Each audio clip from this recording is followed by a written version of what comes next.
نحمده ونصلي على رسوله الكريم أما بعد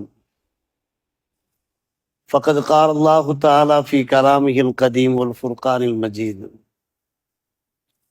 أعوذ بالله من الشيطان الرجيم بسم الله الرحمن الرحيم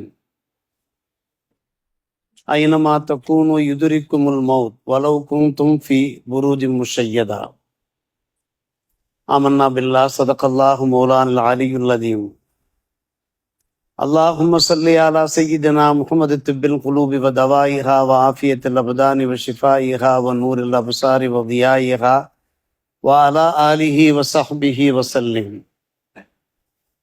மேலான பெரியோர்களே, அல்லாஹுவின் நல்லடியார்களே,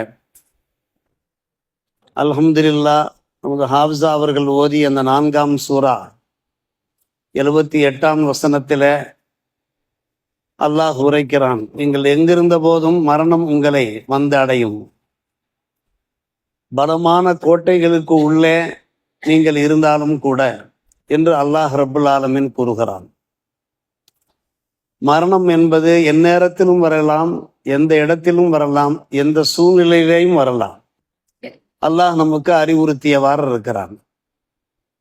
வசனம் எப்போது இறங்கியது என்றால், உஹது போர்க்களத்தில நிறைய சஹாபிகள் ஷஹீதாக்கப்பட்ட நிலையில மதினத்து முனாஃபிக்குகள் பேசிக்கொண்டார்கள், லவ்கானு இந்தனா மா மாத்து ஒமா குத்திலு.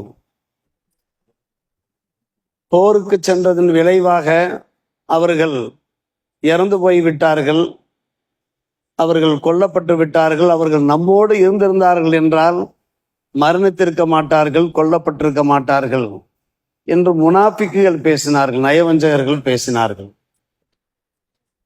அவர்களுக்கு மறுப்புரைக்கும் முகமாகத்தான் அல்லாஹ் இந்த வசனத்தை இறக்கி அருளினான். நீங்கள் எங்கிருந்தாலும் சரி, மரணம் உங்களை வந்து அடைந்தே தீரும். பலமான கோட்டைகளுக்கு உள்ளே நீங்கள் பதுங்கி இருந்த போதும் சரி என்று அல்லாஹ் ரப்புல் ஆலமீன் வசனத்தை இறக்கி அருளினான். போருக்கு சென்றதனால்தான் அவர்கள் மரணித்தார்கள் என்பதல்ல. போருக்கு செல்லாவிட்டாலும் கூட ஊரிலே இருக்கிற போது மரணம் வந்து அடையும் என்கிற இறைவனுடைய விதி இருக்குமானால் மரணம் வந்துதான் தீர்ந்திருக்கும் என்று அல்லாஹ் அங்கே அறிவுறுத்துகிறான்.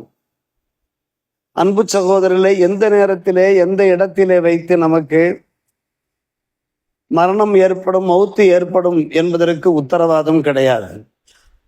எந்நேரத்திலும் எந்த இடத்திலேயும் மௌத்து வருவதற்கு வாய்ப்பு இருக்கிறது.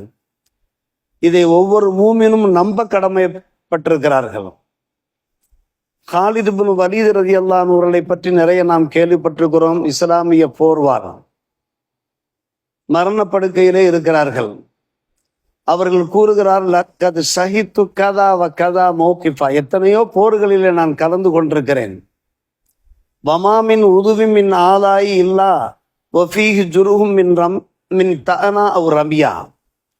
என்னுடைய உடம்பிலே உள்ள ஒவ்வொரு உறுப்பிலேயும், அவர்கள் சொல்வதை கவனியுங்கள், என்னுடைய உடம்பிலே உள்ள ஒவ்வொரு உது அவயத்திலேயும் அம்பினுடைய தாக்குதல், அதனால் காயம் ஏற்பட்டிருக்கிறது. அதே போன்று ஈட்டியினுடைய தாக்குதல், அதனால் ரணம் ஏற்பட்டிருக்கிறது. என்னுடைய உடம்பிலே எல்லா இடங்களிலேயுமே அந்த போர் தழும்புகள் ஏற்பட்டிருக்கின்றன. ஆனால் நான் மரணிக்கவில்லை. இப்போது வா ஹா அனா அமூத்து ஃபி ஃபிராஷி, என்னுடைய படுக்கையில இருந்து நான் இறக்கப் போகிறேன் என்று அவர்கள் கூறுகிறார்கள். எத்தனை பேர் ஷஹீதுகள் ஆனார்கள் போர்க்களத்தில. அல்லாஹ் நாடவில்லை. காலித் இப்னு வலீத் ரலியல்லாஹு அன்ஹு அவர்கள் போர்க்களத்திலே வைத்து வீர மரணம் அடைய வேண்டும் என்று அல்லாஹ் நாடவில்லை. ஆனால் அவர் மிகப்பெரிய அந்தஸ்துக்குரியவர், அது சற்றும் சந்தேகத்துக்குரியது கிடையாது. இறை நாட்டம் போர்க்களத்தில் வைத்துத்தான் இறக்க வேண்டும் என்பதல்ல, எங்கு இருந்து வேண்டுமானாலும் இறக்க வாய்ப்பு இருக்கிறது. குல்லுமன் அலையாஃபான் வ யபகா வஜ்ஹு ரப்பிக துல் ஜலாலி வல் இக்ராம். சூரா ரஹ்மானிலே நாம் அடிக்கடி ஓதுகிற ஒரு அற்புதமான வசனம். இந்த புவியிலே எல்லாம் அழிந்தே தீரும், பாக்கி இருப்பது ஏக இறைவனுடைய திருமுகம் மட்டும்தான். நிறைய விஷயங்களுக்கு நாம் பிளான் பண்ணுவோம் அருமை சகோதரர்களே, ஆனால் மௌத்துக்கு நாம் பிளான் பண்ணவே முடியாது. என்றால் என்ன விளக்கம்? ஆம், நாம் ஒரு வீட்டை கட்ட வேண்டும் என்று நாம் ஆசைப்படுகின்றோம். ஒரு பிளாட்டை வாங்க வேண்டும். அந்த பிளாட்டிலே நாம் என்ன செய்ய வேண்டும்? ஒரு அழகான வீடு கட்ட வேண்டும். இப்படி அந்த வீடு அமைந்திருக்க வேண்டும். அதனுடைய தலைவாசல் எப்படி இருக்க வேண்டும்? அதனுடைய மரங்கள் இப்படி இருக்க வேண்டும். வீட்டிற்கு உள்ளே அதனுடைய அறைகள், கிச்சன்கள் எல்லாம் இவ்வாறு அமைய வேண்டும் என்று நாம் பிளான் பண்ணுவோம். நம்முடைய வீட்டிலே ஒரு திருமணம் நடைபெற வேண்டும் என்று நாம் ஆசைப்படுவோம். இந்த இடத்திலே நாம் பெண் பார்க்க வேண்டும், இந்த மண்டபத்தை நாம் பிடிக்க வேண்டும், இத்தனை 1000 பேருக்கு நாம் விருந்தோம்பல் செய்ய வேண்டும் என்றெல்லாம் பிளான் பண்ணுவோம். அந்த பிளான் பண்ண பிறகு நடப்பதற்கும் வாய்ப்பு இருக்கிறது. வீட்டை கட்டி வீட்டிலே கிரகப்பிரவேசம் ஆவதற்கு முன்னாலே எத்தனையோ பேர் மரணித்து போகிறார்களா இல்லையா? திருமண ஏற்பாடுகள் ஆகி திருமணத்திற்கு முன்னாலே இறந்து போய் திருமணத்தை தள்ளி போடுவது உண்டா இல்லையா? சரி, திருமணம் ஆனதற்கு பின்னால் சில நாட்கள்லேயே இறந்து போவது உண்டா இல்லையா? எல்லா அனுபவங்களையும் நாம் பார்த்து கொண்டிருக்கிறோம். ஆக இதற்கெல்லாம் பிளானிங் இருக்கிறது. ஆனால் மரணத்திற்கு நாம் பிளான் பண்ணி எந்த ஒரு பிரயோஜனமும் கிடையாது. நான் நீடு நைவாசல்ல இறக்க வேண்டும், இத்தனை ஆண்டு காலம் நான் வாழ வேண்டும், இத்தனை ஆண்டு காலம் நான் வாழ வேண்டும் என்று நாம் பிளான் பண்ணினால் அந்த பிளான் பிரகாரம் எந்த ஒன்றும் நடக்கவே செய்யாது. நான் கூட ஆசைப்படுவது, இந்த மக்பராவிலே ஜியாரத்து செய்யும் போது நான் வெளிப்படையாக பேசுகிறேன், யா அல்லாஹ் இந்த மக்பராவிலே நான் அடக்கம் பெற வேண்டும் என்று ஆசைப்படுவது உண்டு. ஒவ்வொரு வெள்ளி ஜும்மாவிலே ஜியாரத்து செய்வேன். ஜும்மாவுக்கு முன்னாலே பார்ப்பதற்கு செழிப்பான ஒரு மக்பரா, நல்லோர்கள் நாதாக்கெல்லாம் அடங்கப்பட்டிருக்கக்கூடிய இந்த மக்பரா. ஆனால் நான் திட்டமிட்டு என்ன பிரயோஜனம்? என்னுடைய திட்டம் பயனளிக்கும் என்பதற்கு எந்த ஒரு உத்தரவாதமும் கிடையாது. மற்ற எல்லா விஷயங்களும் பிளானிங் பிரகாரம் நடக்கலாம். ஆனால் அன்பு சகோதரர்களே, பெரியவர்களே, நாம் இந்த விஷயத்திலே இறைவன் தீர்மானித்து விட்டான். நாம் எப்போது இறப்போம், எந்த நேரத்திலே இறப்போம், எந்த இடத்திலே, எந்த சூழலிலே. நாம் கேள்விப்பட்ட ஒரு விஷயம்தான் புகாரி ஷரீஃபிலே, தாயின் கருவறையிலே சென்று நுத்துஃபா விழுகிறது, இந்திரிய துளி விழுகிறது. 40 நாட்களிலே அந்த இந்திரிய துளி குழந்தையாக உருவெடுக்க ஆரம்பிக்கிறது. அடுத்து 40 நாட்கள். எல்லாமே விஞ்ஞான கண்டுபிடிப்புக்கு கட்டுப்பட்ட ஒரு விஷயம். ஒவ்வொரு 40 நாட்களுக்கு மத்தியிலே அது இரத்த கட்டியாக, பின்பு சதை கட்டியாக, கட்டம் கட்டமாக மாறி பின்பு ரூஹு ஊதப்படுகிறது. ரூஹு ஊதப்படுகிற போது மலக்குமார்கள் மூலமாக அல்லாஹ் ரப்புல் ஆலமீன் அந்த குழந்தையினுடைய எதிர்காலத்தை தீர்மானிக்கிறான் மலக்குமார்கள் மூலமாக. இந்த குழந்தை, இதனுடைய ரிஸ்க் என்ன, இரணம் என்ன தீர்மானிக்கப்படுகிறது. இந்த குழந்தை, இதனுடைய மரணம் எப்போது, ரிஸ்க் அஜல் தீர்மானிக்கப்படுகிறது. இந்த குழந்தை உலகத்திலே பிறந்ததற்கு பின்னால் என்ன மாதிரியெல்லாம் இவர் அமல் செய்வார், செயல்படுவார் தீர்மானிக்கப்படுகிறது. இந்த குழந்தை பிறந்ததற்கு பின்னாலே வாழ்க்கையில அவர் இறக்கிற போது அவர் சயீதாக இருப்பாரா, ஷக்கியாக இருப்பாரா தீர்மானிக்கப்படுகிறது. நல்லவராக இருப்பாரா, சுருக்கமாக சொல்வதானால் கெட்டவராக இருப்பாரா. இந்த 4 விஷயங்களும் தீர்மானிக்கப்படுவதாக ஹதீஸ் ஷரீஃபிலே பார்க்கப்படுகிறது. அன்பு சகோதரர்களே, அப்படியானால் மரணம் என்பது நாம் யோசிக்க வேண்டும். அது இறைவனால் தீர்மானிக்கப்பட்ட ஒரு விஷயம், பிளானிங்க்கு அப்பாற்பட்ட ஒரு விஷயம். நாம் இந்த உலகத்திலே வாழ்கின்றோமே, நல்லவர்கள் பெரியார்கள் சொல்லுகிறார்கள், அன்பு சகோதரர்களே, மரணத்தின் மூலமாக அல்லாஹ் நமக்கு 2 விஷயத்தை உணர்த்தி காண்பித்துக் கொண்டிருக்கிறான். நன்கு கவனிக்க வேண்டும். மரணம் என்பது இந்த உலகத்தினுடைய வாழ்க்கையினுடைய ஒரு எண்டாக இருக்கிறது. அதுவே இறுதி முடிவு கிடையாது. இவ்வுலக வாழ்க்கையின் எண்டு. பின்புதான் பிகினிங் ஸ்டார்ட் ஆகிறது. அதாவது நம்முடைய மௌத்துக்கு பின்னாலே, அதற்கு பின்னாலே கபரிலே கேள்வி கணக்கு, பின்பு கியாமத்தை நாம் பார்க்க போகிறோம், ஆகிரத்தை நாம் அடைய போகிறோம். அங்கே விசாரணைகள் இருக்கிறது. அதற்கு பின்புதான் தொடக்கமே இருக்கிறது. யோசிக்க வேண்டும் அன்பு சகோதரர்களே. இந்த ஆயத்தின் வாயிலாக நமக்கு அதைத்தான் அறிவுறுத்தப்படுகிறது. நம்முடைய கதை இருக்கிறதே, நம்முடைய ஜோடி இருக்கிறதே, மரணத்தோடு அது முடிவடைந்து விடுவது கிடையாது. இந்த வாழ்க்கையின் எண்டு, முடிவு, அவ்வளவுதான். அடுத்த ஆகிரத்தினுடைய தொடக்கம், பிகினிங் ஸ்டார்ட் ஆகிறது என்பதை ஒவ்வொரு மூமினும் எண்ணி பார்க்க வேண்டும் என்று நம்முடைய பேரறிஞர்கள் நமக்கு எடுத்துரைத்துக் கொண்டிருக்கிறார்கள். அருமை சகோதரர்களே, பெரியவர்களே, மரணம், அந்த மரணத்தினுடைய விஷயத்தை பற்றி நாம் என்ன ஹஜரத் மரணம் மரணம் மௌத்து மௌத்து என்று பயப்படுத்திக்கிட்டே இருக்கிறீங்க என்று தாங்கள் நினைக்க வேண்டாம். என்ன காரணம் என்றால், இந்த உலகம் இருக்கிறதே காயம் ஒரு பொய்யடா, அது காற்றடைத்த பையடா, இதெல்லாம் பொய்யுலகம். அன்பான பெருமக்கள், இதெல்லாம் உலகம், இதெல்லாம் கற்பனை உலகம், இதெல்லாம் தற்காலிக உலகம். ஆனால் உண்மையான உலகம் இருக்கிறதே அது ஆகிரத்து தான். மரணம் இருக்கிறதே அன்பான பெருமக்களே, மரணம் இருக்கிறதே ஆகிரத்தினுடைய ஒரு வழித்தடமாக இருக்கிறது. மரணம் என்பது ஆகிரத்தினுடைய வழித்தடம். மரணத்தின் மூலமாக நாம் அல்லாஹ்வை சென்று அடைகிறோம்.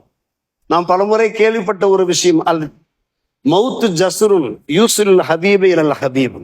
மரணம் இருக்கிறதே அது ஒரு பாலம், நேசனை நேசன் பக்கம் கொண்டு போய் சேர்க்கும். நாம் நேசனாக இருக்க வேண்டும், அல்லாஹ் ரசூலை நேசிப்பவர்களாக இருக்க வேண்டும். அல்லாஹ் ரசூலை நேசிப்பவர்களாக இருந்தோம் என்றால் நேசன் பக்கம் நம்முடைய மரணம் கொண்டு போய் சேர்க்கும். நேசிக்க வேண்டுமா இல்லையா? வணக்க வழிபாடுகள் மூலமாக, ஐவேளை தொழுகை மூலமாக, தராவி மூலமாக, நோன்பு மூலமாக நமக்கு இறை நேசம் பெருக வேண்டுமா இல்லையா? உமர் பின் அப்துல் அசீஸ் ரல்லான் அவர்கள் மிகப்பெரிய முத்தகி என்றுதான் சொல்ல வேண்டும், முத்தவர்ரி என்றுதான் சொல்ல வேண்டும். என்ன செய்வார்களாம்? மார்க்க அறிஞர்கள், மார்க்க மேதைகள், மார்க்க விற்பனர்கள், ஃபுகாஹா என்பார்கள் அரபிகள். அரபியிலே சொல்லுவார்கள். மார்க்க மேதைகளை இப்போது நம்முடைய ஜமாத் சாத்திகள் ரவுண்டு கட்டி கொண்டு தாலிம் வாசிக்கிறார்கள் இல்லையா? இதே போன்று உமர் பின் அப்துல் அசீஸ் ரலியல்லாஹு அவர்கள் ஃபுகாஹாக்கள் ஊருக்கு வந்தார்கள் என்றால், ஃபகீஹி என்றால் மார்க்க மேதைகள் என்று அர்த்தம். அவர்களை தம் அருகே அமர வைத்து கொண்டு எதை பற்றி பேசுவார்கள்? மௌத்தை பற்றி பேசுவார்களாம், ஆகரத்தை பற்றி பேசுவார்கள், கியாமத்தை பற்றி பேசுவார்கள், சுவனம் நரகத்தை பற்றி பேசி பேசி எல்லோரும் ஆள ஆரம்பித்து விடுவார்கள். நம் நிலை என்ன, இந்த உலகத்தில் நாம் வாழ்கின்ற வாழ்க்கை என்ன, நம்முடைய இறுதி முடிவு என்ன ஆகுமோ? அவர்களெல்லாம் அல்லாஹ்வை அபரிமிதமாக அஞ்சக்கூடியவர்கள். அவர்களே அழுதிருக்கிறார்கள். எபுக்கூன் என்று வருகிறது. தங்களுக்கு முன்னாலே ஒரு ஜனாசா கிடக்குமானால், ஒரு மையத்து கிடக்குமானால் எப்படி அழுவார்களோ அது போன்று அழுவார்கள் என்று நாம் பார்க்கிறோம். அன்பான பெருமக்களே, அதைத்தான் அந்த ஆயத்தின் வாயிலாக நமக்கு சொல்கிறான். ஹாஃபிஸ் அவர்கள் ஓதி காண்பித்த 4ஆம் அத்தியாயம் 78ஆம் வசனம். ஐயனமா தக்கூனும் எதிரிக்குமுல் மௌத்து வரவு குந்தும் ஃபி புரூஜின் முஷையதா என்கிறான். எங்கிருந்த போதும் உங்களுக்கு மரணம் வரும், வந்து அடைந்தே தெரியும். நீங்கள் பலமான கோட்டைகளுக்கு உள்ளே இருந்தாலும் கூட மரணத்தை நாம் ஒருபோதும் மறக்கவே கூடாது. மரணம் ஞாபகத்தில் இருந்தால்தான் நாம் பாவத்திலே ஈடுபட மாட்டோம், நற்காரியங்களில் ஈடுபடுவோம். இமாம் தக்காக் ரஹ்மத்துல்லாஹி அலைஹி அவர்கள் கூறுகிறார்கள், அற்புதமான ஒரு விஷயம். யார் அதிக மரணத்தை நினைக்கின்றாரோ 3 விஷயங்கள் மூலமாக அவர் கண்ணியப்படுத்தப்படுவார். 3 விஷயங்கள். நம்பர் 1 தஜீருல் தௌபா. சீக்கிரமாக அவர் தௌபா செய்து விடுவார், தௌபாவிலே அவர் ஈடுபடுவார். நம்பர் 2 ஃபர்ஸ்ட் தஜீலு தௌபா சொல்லுகிறார்கள். 2வது விஷயமாக சொல்லுகிறார்கள், அல்லாஹ் கொடுத்ததை கொண்டு அவர் போதுமாக்கி கொள்ளக்கூடியவராக இருப்பார். கனாத்து பிர் ரிஸ்கி. அல்லாஹ் கொடுத்ததை கொண்டு அவர் போதுமாக்கி கொள்ளக்கூடியவராக இருப்பார், அதை கொண்டு அவர் திருப்தி கொள்ளக்கூடியவராக இருப்பார். நம்பர் 3 இபாதத்துகள்ல அவர் உற்சாகமாக ஈடுபடுவார். 20 ரக்காத் 1 ஜுசு ஓதப்படுகிறது. 1 ஜுசு ஓதுகின்ற போது காலெல்லாம் வலிக்கிறதே என்று நினைக்க மாட்டார். கால் வலித்தாலும் பரவாயில்லை, அவர் உற்சாகமான முறையில 30 நாட்களும் ஒரு ஹாஃபிஸுக்கு பின்னால் நான் நின்று தொழுவேன். 30 ஜுசுக்களையும் நான் இஸ்திமா செய்வேன், காதாழ்த்து கேட்பேன், எனக்கு அதனுடைய பரக்கத்து வேண்டும் என்று. நஷாத்து ஃபில் இபாதா, அந்த நஷாத்தோடு இருப்பார். இவர் யார் என்று கேட்டால், மௌத்தை யார் நினைக்கின்றாரோ அவருக்கு, யார் மௌத்தை மறந்து விட்டாரோ இந்த 3 பாக்கியங்களும் இல்லாமல் போய்விடும். சீக்கிரமாக தௌபா செய்ய மாட்டார், தௌபா செய்யாமலே இறந்து போய் விடுவார். அல்லாஹ் அளித்த ரிசுக்கை கொண்டு அவர் போதுமாக்க மாட்டார். இன்னும் வேண்டும், இன்னும் வேண்டும். 2-3 பங்களா தான் இருக்கிறது, இன்னும் ஒரு 10 பங்களா வேண்டும். கோடிக்கணக்கிலே பேலன்ஸ் பண்ண வேண்டும். பார்க்கிறோமே, எத்தனை பேரை பார்க்கிறோமே, ஹவா நப்சு பிடித்து அழைக்கின்ற நிலைமையை நாம் பார்க்கிறோமா இல்லையா? அல்லாஹ் பாதுகாக்க வேண்டும். அல்லாஹ் கொடுத்ததை கொண்டு அவர் போதுமாக்கி கொள்ளக்கூடியவராக இருப்பார்.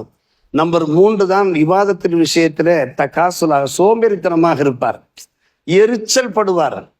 ஒரு 5 வேளை தொழுகை, ஒரு 1.25 மணி நேரம், 1.25 மணி நேரம், ஒரு தொழுகைக்கு 1/4 மணி நேரம். அந்த 1.25 மணி நேரத்தில் நண்பர்கிட்ட நான் பேசிக்கிட்டு இருப்பேன், கூட்டாளிகிட்ட பேசிக்கிட்டு இருப்பேன், கதை அளந்துக்கிட்டு இருப்பேன். ஏன் நான் வரணுமா? பார்க்கிறோமா இல்லை? மதியம் லொஹருக்கு நான் வருகிற போதே சில நண்பர்கள் அங்கே வீடு வாசல்களை, அப்பா வாங்க சொல்லியாச்சு, புனித ரமதான் வாருங்கப்பா தொழுக வாருங்க என்ற ஒண்ணு வந்துட்டாங்க நம்ம பிள்ளைங்க. சொன்னா கேட்கிற பிள்ளைங்க. அருமை சகோதரர்களே, பெரியவர்களே, அப்படியானால் மௌத்தை நாம் அதிகம் நினைக்கிற போது 3 பண்புகளை கொண்டு அல்லாஹ் கண்ணியப்படுத்துகிறான். மௌத்தை நாம் மறக்கிற போது 3 வகையான சங்கடங்கள் ஏற்படுகிறதே, யோசித்து பார்க்க வேண்டும். இதைத்தான் அந்த வசனம் உணர்த்துகிறது. என்றைக்காவது ஒரு நாள் நாம் இந்த உலகத்தை விட்டும் பிரிந்துதான் ஆக வேண்டும், விடை பெற்றுத்தான் ஆக வேண்டும். அப்படி விடை பெறுகிற போது நல்லவர்களாக, சயீதுகளாக நாம் செல்ல வேண்டும் என்றால், நல்ல அமல்கள்ல, இபாதத்துகள்ல, நல்ல பண்பியல்ல நாம் ஈடுபட்டோம் என்றால் தான் அந்த பாக்கியசாலிகளாக பெறுவோம், பாக்கியசாலிகளாக நாம் திகழ்வோம் என்கின்ற அந்த அருமையான தத்துவத்தை இந்த வசனம் உள்ளடக்கி இருக்கிறது. சொன்ன பிரகாரம் கேட்ட பிரகாரம் அமல் செய்வோமாக. அல்லாஹ் நல்லோர் புரிவானாக. வாஹிர் தாவானா அல்ஹம்துலில்லாஹி ரப்பில் ஆலமீன்.